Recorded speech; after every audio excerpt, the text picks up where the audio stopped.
everyone, my name is Stephanie Hauser. I'm the ECMO coordinator at UT Southwestern Medical Center in Dallas, Texas, and I'll be talking about our quality improvement initiative, reducing CLABSIs in ECMO patients. So the driving factor for this initiative was an increase in our CLABSI rate in our ECMO patients from 0 to 5 in early 2024, and 60% of those cases were involving hemodialysis catheters. And as you can see on the graph on the right, we did have an increase in our incidence of CRRT in ECMO patients in 2024 compared to 2023. So the purpose of our project was to create a standardized approach to CLABSI prevention in ECMO patients and decrease our CLABSI rate by 50% by December of 2024. Our analysis included deep dives into the charts and reviewing what happened with each patient. We also had a multidisciplinary committee review the utilization of the ECMO circuit for CRRT access.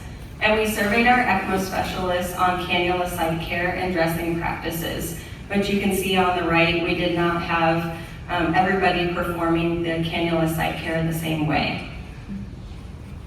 So for our methods, we standardized dressing protocols by trialing CHG gel pads on cannula insertion sites.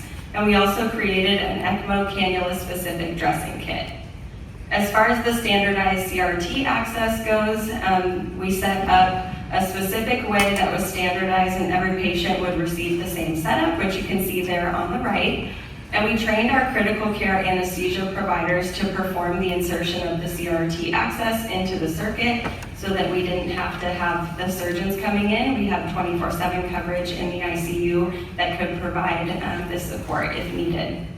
We also educated our ECMO specialists and the bedside nurses on the CRRT connector insertion process, the pigtail maintenance, and how to initiate and discontinue the CRRT through the ECMO circuit.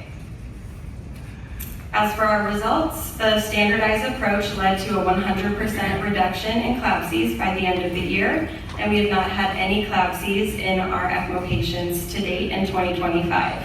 The CHG gel pad is used for all cannula dressings at this time, and then we continue to look at ways that we can minimize use of additional lines and use our ECMO circuit. So we have included plasma exchange in addition to CRRT through the ECMO circuit. Thank you.